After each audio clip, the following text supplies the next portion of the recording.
అవినాష్, చెప్పుమా. దగ్గరలో ఉన్న మెడ్ప్లస్ కు వెళ్ళి మెడ్ప్లస్ బ్రాండ్ మెడిసిన్స్ అని అడిగి కొనుక్కునరా. అక్కడ 50 to 80% తగ్గింపుకు వస్తుంది. మీరు తీసుకునే అదే మందులు, అదే నాణ్యమైన మందులు, కానీ సగం ధరకే. సీఎం రేవంత్ రెడ్డి సవాల్ను స్వీకరించిన కమలనాథులు ఇవాళ మూసీ పరివాహక ప్రాంతంలో బస చేయనున్నారు. మూసీ బస్తే నిద్ర పేరుతో ఈ కార్యక్రమాన్ని చేపడుతోంది బీజేపీ. ఈ క్రమంలోనే ఇవాళ సాయంత్రం 4 గంటల నుంచి రేపు ఉదయం 9 గంటల వరకు బస్తీ నిద్ర కొనసాగుతుంది. కార్యక్రమంలో భాగంగా 20 బస్తీల్లో 20 మంది ముఖ్య నేతలు అక్కడే బస చేస్తారు.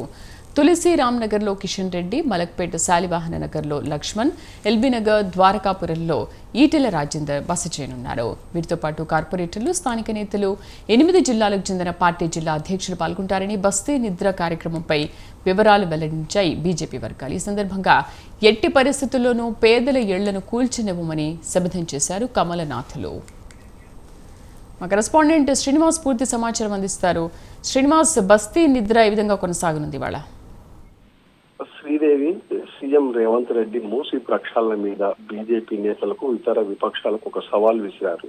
మూసీ పరివాహక ప్రాంతాల్లో ఒక్క రోజు గడిపితే మీకు అక్కడ ఉన్నటువంటి సమస్యలు తెలుస్తాయి, మూసీ యొక్క పరిస్థితి తెలుస్తుంది అని ఒక సవాల్ విసిరారు. ఈ సవాల్ను బీజేపీ నేతలు స్వీకరించారు. అందులో భాగంగానే ఈ రోజు ముఖ్య నేతలందరూ మూసీ పరివాహక ప్రాంతాల్లో ప్రజలతో, బాధితులతో కలిసి రాత్రంతా అక్కడే నిద్రపోయి వాళ్ళతో గడిపే అవకాశాన్ని తీసుకున్నారు.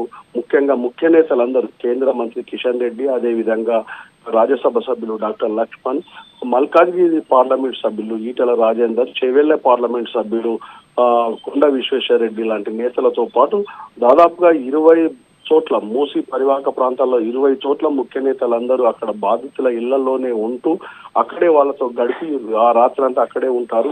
ఈ రోజు సాయంత్రం దాదాపుగా 5-6 గంటల నుండి మొదలుకొని రేపు ఉదయం 9 గంటల వరకు బీజేపీ నేతలు మూసీ పరివాహక ప్రాంతాల్లోనే పర్యటించి అక్కడే వాళ్ళతో గడపనున్నారు.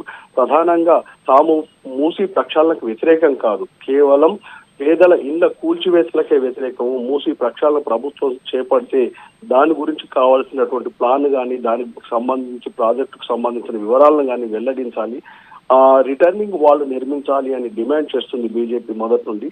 ఈ దాదాపుగా 40 సంవత్సరాలు 50 సంవత్సరాల నుంచి మూసీ పరివాహక ప్రాంతాల్లో అనేక బస్తీలను ఏర్పడ్డాయి. అక్కడ ప్రజలు కూడా ఒక 2 తరాల నుండి కూడా నివసిస్తున్నారు. వాళ్ళ ఇళ్లను కూల్చివేస్తే వాళ్ళ జీవితాలు, వాళ్ళ బతుకులు రోడ్ల పాలవుతాయనేటువంటి దాని మీద బీజేపీ పోరాడుతుంది. ప్రక్షాళనకు బీజేపీ ఎలాంటి వ్యతిరేకం లేదు, కానీ ఉన్న పరిస్థితులలో ఆ ప్రజలను నిరాశ్రయం చేయకుండా వారికి ఈ రోడ్డు పైకి తీసుకురాకుండా ఉండవలసిన బాధ్యత ప్రభుత్వం పైన ఉంది.